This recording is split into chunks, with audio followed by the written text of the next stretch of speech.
ओम श्री भगवत वासुदेवाय नमः। राधे राधे, जय श्रीमन नारायण। जैसा कि आप लोग जानते हैं कि अधिक मास का महीना चल रहा है, तो आज मैं बताऊंगी कि अधिक मास में या फिर पुरुषोत्तम मास में स्नान की क्या कहानी है। तो चलिए मन में श्री हरि का ध्यान करते हुए सुनते हैं अधिक मास के स्नान की कहानी।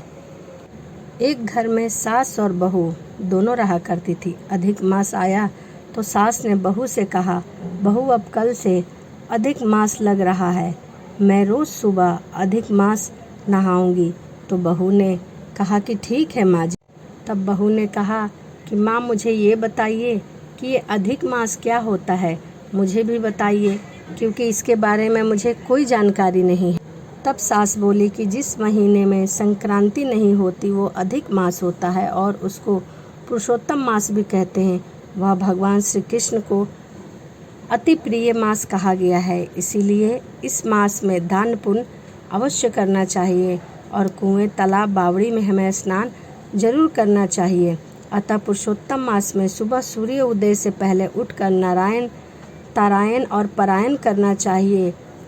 तब बहू बोली, माँ यह भी तो बताओ कि नारायण, तारायण और परायण क्या होता है और कैसे किया जाता है। तो सास समझाती हुई बोली कि सुबह सूर्य उदय से पहले उठकर नदी या तालाब में नहाओ, उसके बाद नारायण यानी कि सूर्य नारायण को जल दो और साथ में ही ध्रुव तारा का दर्शन करो, जिससे तारायण भी हो जाता है।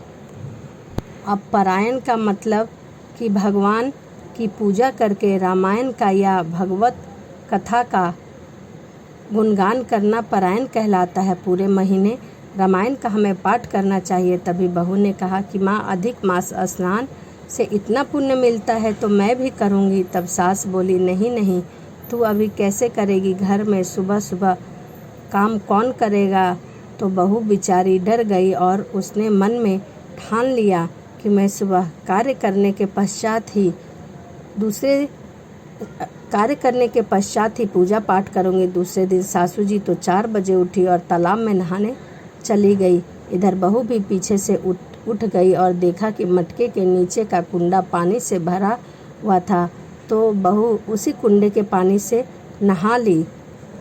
उसके बाद उसने छत पर जाकर सूर्य नारायण को जल दिया तथा तारायण का भी दर्शन किया। इसके बाद घर में आकर घर का काम जल्दी जल्दी किया और कार्य को जल्दी जल्दी पूरा करने के बाद घर में रामायण का पाठ किया। इस तरह उसका नारायण, तारायण और परायण तीनों ही हो गया। ऐसा करते करते 3-4 दिन निकल गए। सास के सारे काम भी करती, रोज कुएं का पानी भरने जाती, कुंडी बैठाती, पानी भी भरती।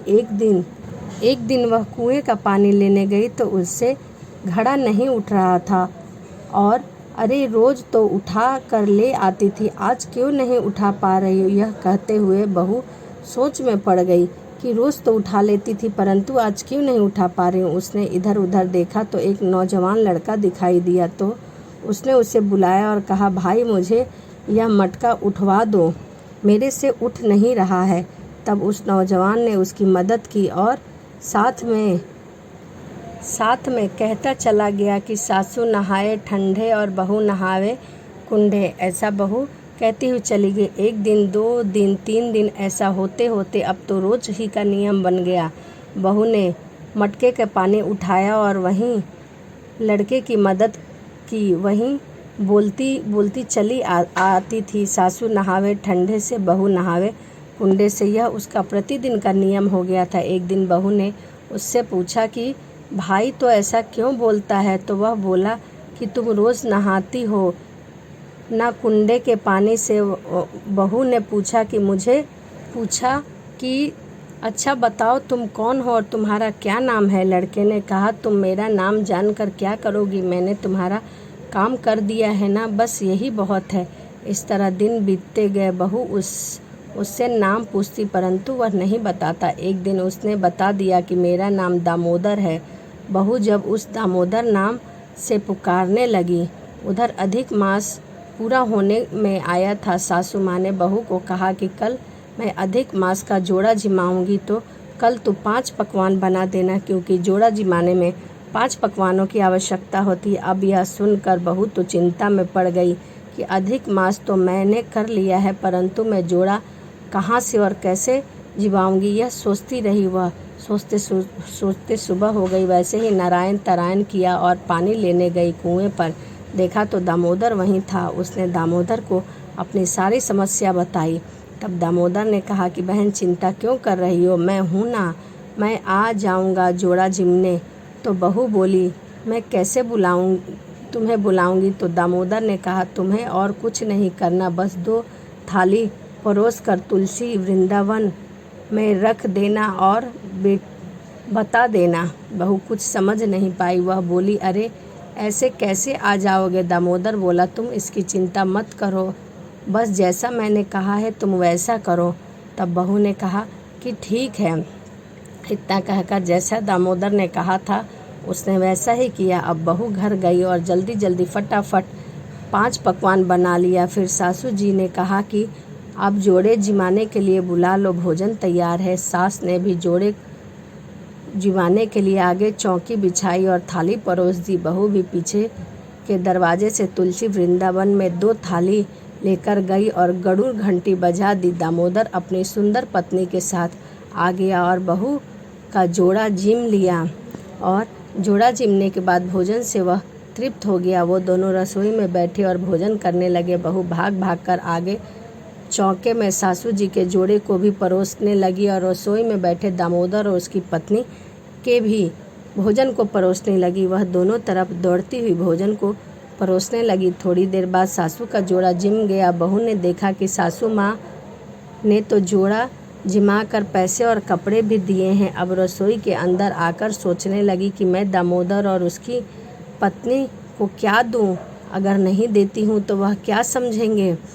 ऐसा बार बार मन में कहकर वह विचार करने लगी। फिर बोली, प्रभु ने कहा तुलसी लाकर मेरे हाथ पर अर्पण करो। तो बहू झटपट गई और तुलसी के पत्र को तोड़ लाई और रुक्मिणी और दामोदर के हाथ पर रख दिया। तो उसने देखा कि तुलसी तो सोने का सिक्का बन गया है। तभी दामोदर बहुत खुश हुआ। बहू अचंभे में पड़ गई। बोली, आप कौन है। दामोदर मधुर मुस्कान के साथ बोला, तू बहुत भोली है, तूने मुझे नहीं पहचाना, मैं कृष्ण और ये मेरी रुक्मिणी है। बहू बहुत अचंभे में पड़ गई।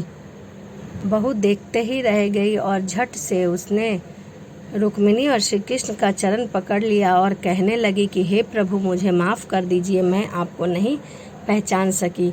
भगवान कृष्ण और रुक्मिणी बोले कि अरे तू तो बहुत भोली है, तुझे तो कुछ भी नहीं पता, परंतु जितना भी पता था तूने अपनी सास से देखकर सीखकर अधिक मास का नियम और स्नान किया है। उसके बाद भगवान ने उसे आशीर्वाद दिया। इस प्रकार भगवान कृष्ण और माँ रुक्मिणी भोजन जिम कर चले गए। उधर सासू माँ ने भी अपने जोड़े जिमा लिए थे। अब सासू माँ ने कहा कि चल बहू, 2 थाली में भोजन करते हैं। तो इधर रसोई में देखा 2 थाली हीरे और मोती मणिक से भरे हुए थे। कलश भी सोने से भरा हुआ था। भगवान ने रुक्मिणी और श्री कृष्ण ने बहू को बहुत सारा धन दिया था। यह सब देखकर सास बहुत आश्चर्य हुई। उन्होंने बहू से पूछा, बहू यह सब क्या है। तभी बहू ने पूरी कहानी बता दी और सास बहुत अचंभित हुई कि सास बोली, बहू तू बड़ी भगवान है, तेरे लिए भगवान श्री कृष्ण स्वयं रुक्मिणी के साथ आए। इस तरह सास बहू दोनों ने अधिक मास का स्नान किया और अधिक मास का महीना संपन्न हुआ। तो इस प्रकार अधिक मास की कथा थी। तो आप भी अधिक मास का स्नान करिए, कथा सुनिए तथा जोड़े जिमाइए। और अधिक मास में स्नान करने से भगवान सारी मनोकामनाओं को पूर्ण करते हैं, क्योंकि पुरुषोत्तम का महीना सभी महीनों में उत्तम माना गया है और यह महीना भगवान श्री कृष्ण बांके बिहारी जी को समर्पित है। तो चलिए इसी के साथ वीडियो को समाप्त करते हैं और मिलते हैं अगली वीडियो में। राधे राधे। जय श्रीमन नारायण। हरे